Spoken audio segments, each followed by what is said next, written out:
오늘 같이 보실 말씀은 누가복음 23장 33절부터 38절 말씀 되겠습니다. 해골이라 하는 곳에 이르러 거기서 예수를 십자가에 못 박고 두 행악자도 그렇게 하니 하나는 우편에 하나는 좌편에 있더라. 이 예수께서 이르시되 아버지 저들을 사하여 주옵소서 자기들이 하는 것을 알지 못함이니이다 하시더라. 그들이 그의 옷을 나눠 제비 뽑을새 백성은 서서 구경하는데 관리들은 비웃어 이르되 저가 남을 구원하였으니 만일 하나님이 택하신 자 그리스도이면 자신도 구원할지어다 하고 군인들도 희롱하면서 나와봐 심포도를 주며 이르되 내가 만일 유대인의 왕이면 내가 너를 구원하라 하더라. 그의 위에 이는 유대인의 왕이라 쓴 패가 있더라. 아멘. 진정한 승리자, 십자가의 용서를 품은 자라고 하는 제목으로 말씀을 나누겠습니다. 여러분이 잘 아시다시피 에리카 컬크, 그 미망인이 자기 남편 찰리 컬크의 그 추모 대회에서 추모사를 하는 것을 여러 방송국에서 편집해서 내놓은 것이 있습니다. 미망인이 한 이야기, 에리카 컬크가 그 한 이야기 중에서 오늘 본문 말씀이 들어있어요.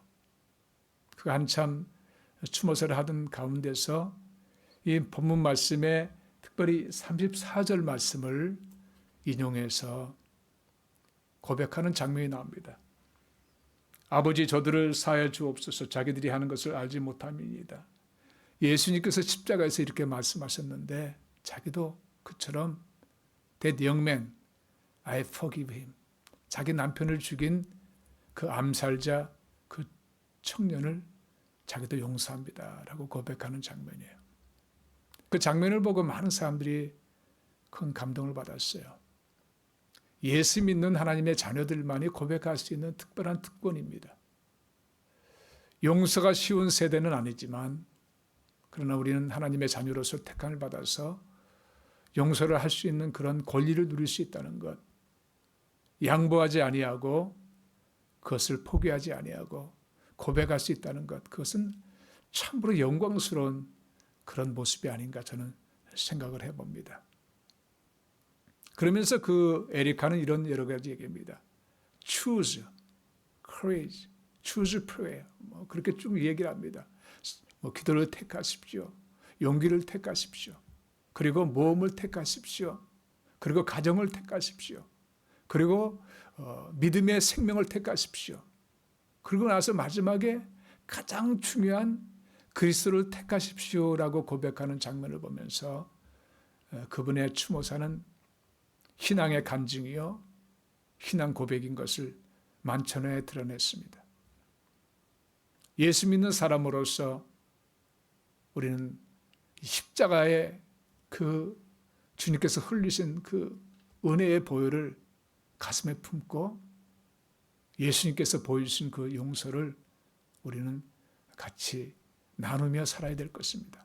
오늘 저는 이 본문 통해서 물론 제가 나누고 싶은 것은 오늘 본문 중에서 34절의 말씀뿐입니다. 다른 것들은 여러분 그냥 참조만 하시기 바라고 그 말씀을 메인 그 말씀으로 내놓고 여러분과 같이 말씀을 나눕니다. 첫 번째는 십자가의 용서라고 하는 거예요. 저는 이 예수님께서 이 고백을 하시는 모습을 보면서 한 가지 느끼는 것은 그분께서 십자가에서 물론 돌아가시면서 용서를 만천하에 보여주셨습니다. 그런데 용서의 못 박힘을 하시기 바로 전에 용서의 문을 여시는 것을 볼 수가 있어요. 이렇게 선포하심으로 용서의 문을 여시고 결국 용서의 문을 통과하시면서 십자가에서 용서를 만천하에 보여주시고 실천하신 그런 것을 볼 수가 있습니다. 베드로가 예수님께 형제 중에 내게 죄진 자가 있으면 몇 번이나 용서하오리까? 7번 용서하리까? 그렇게 말을 합니다. 그러니까 예수님께서 7번이라도 70번 용서하라고 말씀하십니다. 여러분 그 말씀 속에는 십자가에서 보여주신 그 용서가 어떤 용서인지를 말씀하고 있는 거예요. 여러분, 십자가의 용서는 완벽한 용서입니다. 한 번 용서하고 끝난 것이 아니에요. 계속해서 우리의 삶 속에서, 우리의 신앙인들의 삶 속에서 겪어야 나가야 될 죄와 양심의 문제들, 그리고 하나님 앞에 걸림돌들, 그런 것들을 계속해서 용서해 주시는 것들이라는 것을 여러분 분명히 믿어야 됩니다. 단 한 번에 돌아가셨지만 그 용서의 효과는 우리 모든 성도님들의 인생을 살아가면서 겪어야 될 모든 과정에 용서가 다 포함되어 있는 거예요. 그래서 이 십자가의 용서는 가장 아름다운 용서요, 가장 완벽한 용서라고 저는 분명히 믿습니다. 예수님께서 오늘 본문에 같이 나누진 않지만 십자가에서 돌아가시면서 그런 물과 피를 다 쏟으시고 우리 죄를 위해서 용서를 선포하셨습니다. 물론 큰 사랑이라고 하는 울타리 속에 있습니다. 하나님이 세상을 이처럼 사랑하셨기 까닭에 예수님을 보내주셨고 저를 믿는 자마다 멸망치 않게 하시기 위한 그 사랑의 큰 울타리 속에 이 용서라고 하는 열쇠를 통해서 그 사랑이 이루어진 거예요. 용서가 없었다면 그 사랑은 아무런 빛을 발할 수가 없습니다. 예수 십자가의 그 용서는 우리에게 오늘도 우리를 설계하고 우리를 일으켜 세우는 놀라운 능력이 있는 용서예요. 이사야서 53장 5절에 보시면 그가 찔림은 우리 허물 때문이요, 그가 상함은 우리 죄악 때문이라. 그가 채찍에 맞음으로, 그가 징계를 받음으로 우리가 평화를 누리고 그가 채찍에 맞음으로 우리가 나음을 입었도다. 우리는 다 양 같아서 그렇게 행하여 각기 제 길로 갔거늘 여호와께서는 우리 모든 죄악을 그에게 담당시키셨도다. 예수님께 다 담당시키신 거예요. 예수님께 다 맡기신 거예요. 그러므로 그런 예수를 믿지 않고는 우리는 이 세상의 삶에 하나님의 영광을 드러낼 방법이 없습니다. 이 세상의 무거운 짐들을 우리가 감당할 방법이 없는 거예요. 그래서 십자가의 용서가 우리 가운데 넘치는 것을 우리는 분명히 깨닫고 누려야만 됩니다. 예수 십자가의 사건이 남의 사건이 아니에요. 바로 우리를 위해서, 여러분 자신을 위해서 돌아가신 사건이에요. 여러분과 관계 있는 사건이에요. 그러므로 이 예수 그리스도 십자가를 우리가 깨닫지 못하면 그것은 신앙이 아닙니다. 우리의 고백에 예수님이 없다면 아까 에리카의 고백처럼 가장 중요한 것은 예수 그리스도를 선택하십시오라고 하는 말처럼 우리의 신앙에 예수 그리스도가 없다면 그것은 신앙이 아니에요. 그냥 종교인이에요. 세상과 다를 바 없는 세상 종교를 따라가는 종교인이에요. 지난 며칠 전에 우리 저랑 친한 목사님과 물론 가끔 한 1년에 한 두세 번 만날 기회가 있는데 감리교단에 계신 목사님이세요.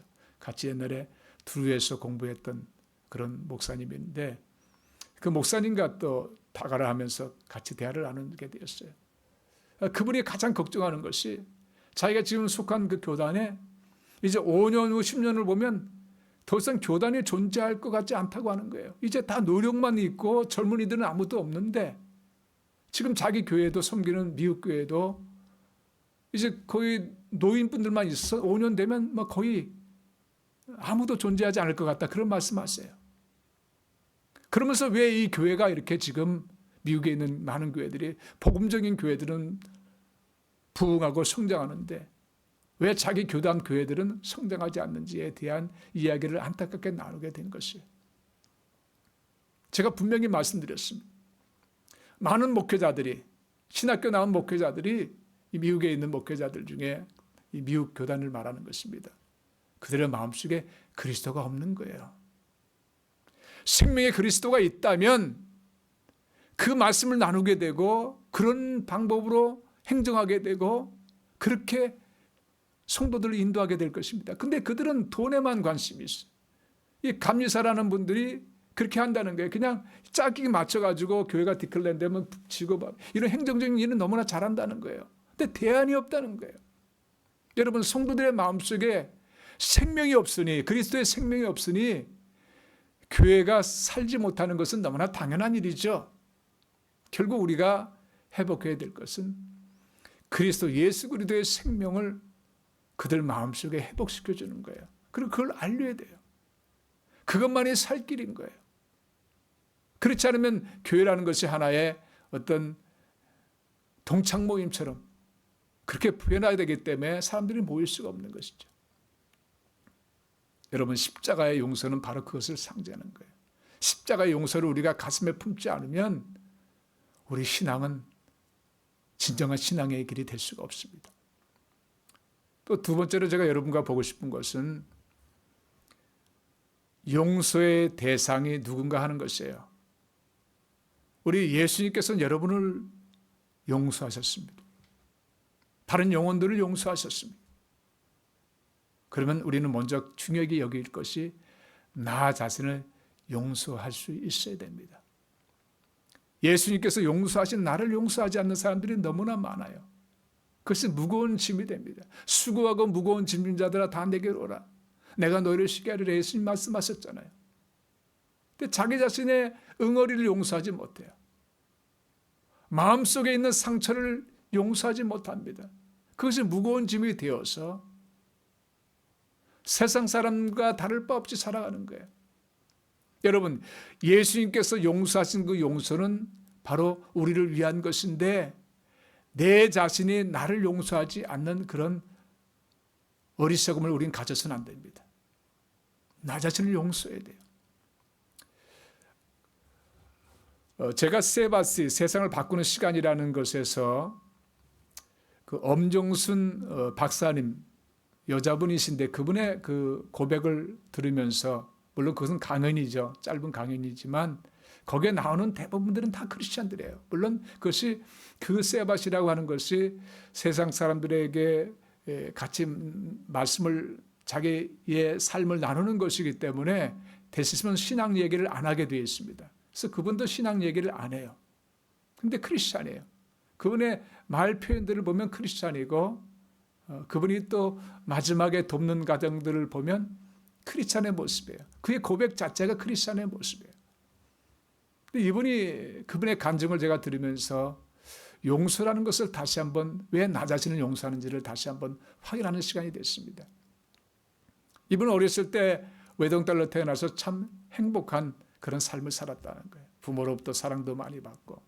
그래서 그는 이 꿈을 꾸며 살면서 22살에 이 수감원들이 있는 교도소에 수감들을 교정시키는 교정위원으로 이제 자기 꿈이 있었기 때문에 그곳에 사람 수감자들을 변화시켜서 아름다운 꿈을 회복하고 다시 살게 하는 것이 그 어렸을 때도 꿈이었기 때문에, 그래서 그는 교도소에 이제 들어가서 일을 하게 되는 22살 때 그런 일을 하기 시작했습니다. 근데 26살 때 그 수감된 사람 중에 한 청년과 약혼을 하고 30살 때 이제 수감에서 이제 추록한 다음에 그 남편과 30살 때 결혼해서 두 자녀를 갖게 되는데 그 기쁨의 생활, 행복의 생활이 얼마 가지 않았다는 거예요. 남편이 자기를 핍박하고 그리고 거짓을 하고 또 외도하고 바람을 피고 그러면서 결국 강제 이혼을 당했다는 거예요. 그때 자기의 마음속에 있었던 그 슬픔과 무너짐은 말로도 할 수 없었다는 것입니다. 그로 인해서 여러 가지 질병들을 자기에게 다가오게 되고 정말로 두 자녀를 키우면서 어려운 가운데 직면했을 때 그 부모님, 자기를 사랑했던 그 부모님, 친정 부모님 두 분이 찾아오셔서 내가 너희를 돌봐주겠다. 그때 이 엄정수 이 박사님은 너무나 큰 위로를 받고 힘을 얻었다는 거예요. 그러면서 그는 낮에는 고물장수를 하면서 야간에 대학원을 다니면서 거기서 사랑과 용서라고 하는 제목의 그런 논문을 쓰고 박사학위를 받았다는 거예요. 그러고 나서 그가 이제 봉사를 하면서 섬길 때 그는 자기 자신을 먼저 용서하게 되었다는 거예요. 자기 자신 속에 있는 응어린 것, 전 남편에 대한 미움, 용서할 수 없는 마음, 그런 것을 용서했다는 거예요. 아마 그분은 거기에 성경 구절을 너무나 두고 싶었을 거예요. 근데 그 말씀은 참아 못하시고 그냥 그런 내용들로 말씀하십니다. 저는 그래도 그 비하인드에 그분의 마음을 읽을 수 있었죠. 근데 그분이 놀라운 간증이 그런 자기의 마음을 자기가 품어주자, 용서로 품어주자 너무나 기적 같은 일이 일어나게 됐다는 거예요. 그전에 누리지 못했던 평안이 찾아오고 그래서 자기 속에 있는 꿈이 다시 한번 어렸을 때부터 가졌던 꿈이 다시 회복되고 더 놀라운 것은 그 남편에 대한 미움과 원망이 순식간에 사라지더라는 거예요. 그래서 그분은 열심히 섬기면서 법무부로부터 상도 받고 그리고 지금은 주사랑 요양원, 이 이름 자체가 여러분 벌써 크리스찬인 것을 알 수 있죠. 요양원에서 섬기면서 많은 분들에게 아름다운 희망을 심는 그런 일을 하고 있다고 그렇게 얘기하면서 그런 용서를 통해서 그 다음에 오는 기적 같은 일들에 대해서 그분이 설명하는 것을 보았습니다. 자기 자신을 용서했더니 기적 같은 일들이 인생에 펼쳐지더라고 하는 것이에요. 여러분 그 말씀은 저는 100% 동감합니다.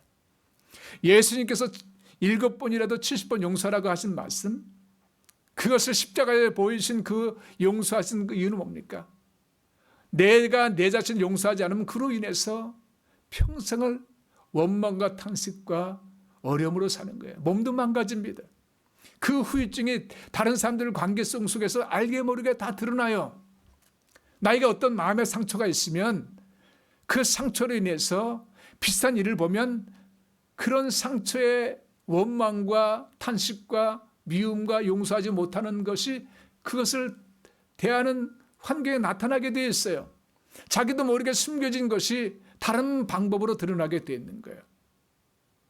그런 가운데 얼마나 손해를 보는 삶을 사는지 모르는 것이죠. 그래서 우리 자신을 위해서 하나님과의 막힌 땅이 완전히 헐어져 버리고 하나님과의 깊은 관계, 그러면서 동시에 다른 사람들과의 관계까지 영향 줄 수 있는 것을 우리 주님께서는 아시기 까닭에 우리가 먼저 나 자신을 용서하기를 원하시는 그 십자가 용서를 선포하신 거예요.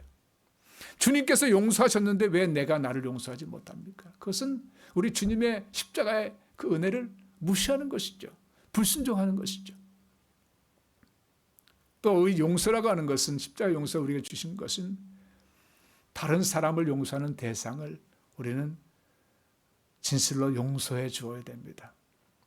여러분, 우리 크리스찬이 된 다음에, 하나님 백성이 된 다음에 용서는 선택이 아닙니다. 어떤 사람들은 용서하지 않을 수 있는 권리가 있다 이야기합니다. 그 말도 맞습니다.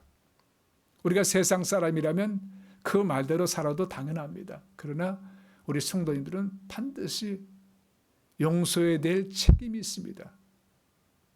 용서해야 할 권리가 있고 또한 책임이 동시에 있어요. 그것이 너무나 귀한 것입니다. 여러분, 우리는 사람과의 관계성 속에서 이 미움이 들 때가 있지 않습니까? 나는 열심히 베푸는데 상대방은 전혀 그에 대한 반응이 없죠. 그러면 섭섭귀신이 들어서 상대방에 대해서 미움 마음이 듭니다. 누구나 갖고 있는 생기는 마음들이에요. 그런 데서 생기는 것이 너무나 많습니다. 사람과의 대인관계를 여러분 보십시오. 대부분 이런 데서 생기는 섭섭한 마음이에요. 배신했을 때, 나의 생각을 이해해주지 못하고 다른 행동을 했을 때 오는 그런 것으로 인한 상처들이 너무나 많습니다. 그런 가운데서 원망이 생기고 그런 가운데서 깊은 상처가 생김으로 인해서 결국은 그것이 우리들을 망가뜨리는 그런 일도 변하게 되는 거예요. 그래서 우리는 다른 이웃을 용서할 수 있는 그런 용서의 선포를 우리는 반드시 해야만 됩니다. 여러분, 성경에 보시면 요셉을 보십시오. 저는 그 요셉을 읽을 때마다 한 가지 느끼는 것은 그가 형제들을 만났을 때 갑작스럽게 용서한 것이 아니에요. 그는 형제들을 만났을 때 그 전에 이미 용서하고 있었다는 것을 창세기를 통해서 볼 수가 있는데요. 한번 제가 말씀을 잠깐 보겠습니다. 50장 16절에 보시면 형제들이 이제 아버지가 돌아간 다음에, 이 야곱이 돌아간 다음에 혹시나 요셉이 자기들에게 복수할까 봐, 큰 걱정을 하면서 이런 말을 하는 거예요. 요셉에게 말을 전하 이르되 당신의 아버지가, 야곱을 말하죠. 돌아가시기 전에 명령하여 이르시기를 17절에 너니 이같이 요셉에게 이르되 내 형들이 내게 악을 행하였을지라도 이제 바라건대 그들의 허물과 죄를 용서하라 하셨나니 당신 아버지의 하나님의 종들인 우리 죄를 이제 용서하소서 하며 요셉이 그들이 그에게 하는 말을 들을 때에 울었더라. 여기 울었더라라고 하는 그런 구절을 제가 보면, 물론 다른 구절들도 여러분과 같이 나눌 수 있지만 이 구절만 가지고 보면 요셉은 이미 그 애굽으로 형들의 미움을 사서 팔렸을 때 그때 이미 용서의 마음을 갖고 있었던 거예요. 왜냐하면 그분의 행적을 보면 하나님께서 함께 하심으로 요셉이 형통하게 되었더라는 구절들이 나옵니다. 또 하나님의 함께 하심으로 요셉과 함께하는 사람들이 복을 받게 되는 그런 복의 근원처럼 마치 아브라함 같은 그런 역할을 한 것을 봅니다. 여러분, 하나님의 함께 하시는 자가 누군가요? 그 마음에 용서함을 품지 못하는 자와 함께 하시겠나요? 보디발의 아내가 유혹했을 때 내가 어찌 하나님 앞에 이 큰 죄악을 범하리까 고백했던 것을 보면 요셉이 형들에 대한 그런 용서하지 못하는 마음이 죄라는 것을 그는 이미 깨닫고 우리 하나님과 함께 동행하는 삶을 살아갈 때 그는 이미 용서했다는 것이, 이미 용서하는 삶을 살면서 하나님이 주신 은혜를 누리게 된 거예요. 그래서 그 말을 들었을 때 요셉은 심히 울을 수밖에 없었던 거예요. 이미 그는 오래전에 형들을 용서했어요. 그러나 용서했지만 그 속에 그런 고백을 듣고 싶었던 거예요. 저는 요셉을 보면서 용서라는 것이 얼마나 위대한 것인지, 그가 용서를 택하지 않았더라면 애굽에서 국무총리가 될 수 없었고 그가 꿈에 보여주셨던 그런 역사를 그는 이룰 수가 없었을 것입니다. 사랑하는 성도 여러분, 우리도 마찬가지입니다. 우리는 용서가 선택이 아니고 책임입니다. 반드시 우리가 짊어져야 될 무거운 짐입니다. 그러나 그것을 선택하십시오.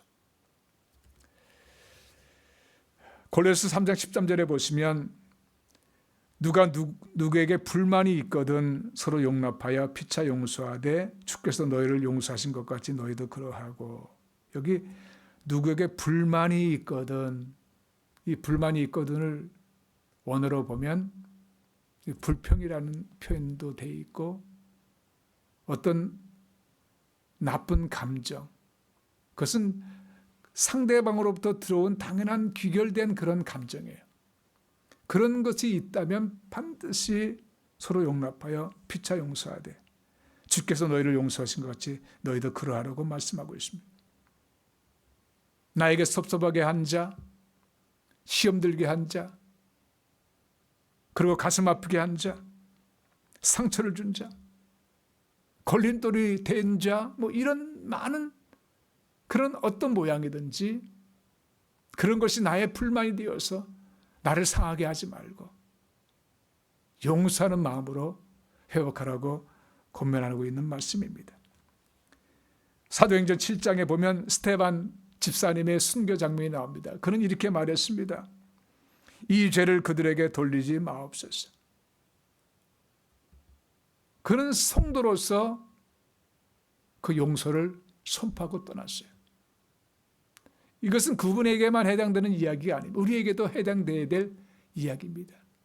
우리 자신을 위해서, 하나님과의 막힌 담을 제거하기 위해서, 그리고 이 땅의 삶을 사는 동안에 하나님의 자녀로서 당당하게 살기 위해서 우리는 용서라고 하는 걸 통해서 무거운 짐을 내려놓는 우리 모두가 되어야 되겠습니다. 말씀을 마치겠습니다. 여러분, 용서라는 것이 쉽지 않은 것은 세상 사람들도 때론 용서하며 삽니다. 그러나 근원적인 해결책이 어때요? 비슷한 사건을 그가 또 당하게 되면 그 사람으로 또 동일한 비슷한 일을 당하게 된다든지 어떤 반응을 보게 되면 속에 가라앉았던 그런 용서하지 못했던 그 섭섭한 마음, 미움들 이런 것이 다시 솟아오르게 돼 있어요. 십자가에 못 박지 아니하고서는 근원적인 용서를 할 수가 없다는 사실이에요.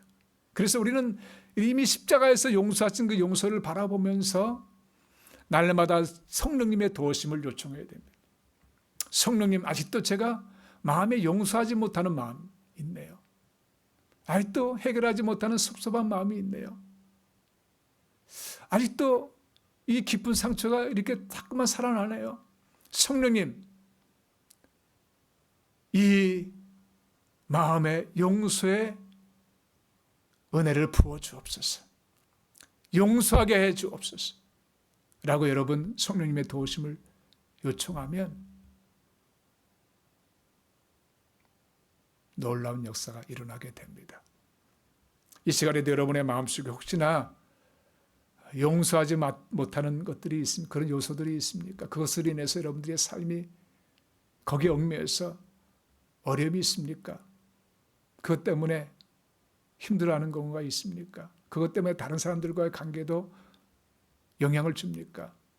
무엇보다 하나님과의 관계에 영향이 있습니까? 기도에도 뭔가 막힌 것 같고 깨끗하지 못하고 여전히 무거운 짐이 있고 여전히 주님께 기도하지만 뭐가 상달되지 않은 것 같은, 대화가 되지는 것 같지 않은 그런 일이 있습니까? 용서하지 못한 그 찌꺼기가 있다면 그것이 그것을 막는 요인인 것을 여러분 아시고, 그러니까 다시 한번 이 용서의 은혜, 진정한 승리자는 바로 십자가 용서를 품은 자라는 것을 우리가 깨닫고 우리가 그렇게 신앙생활을 해야 되겠습니다.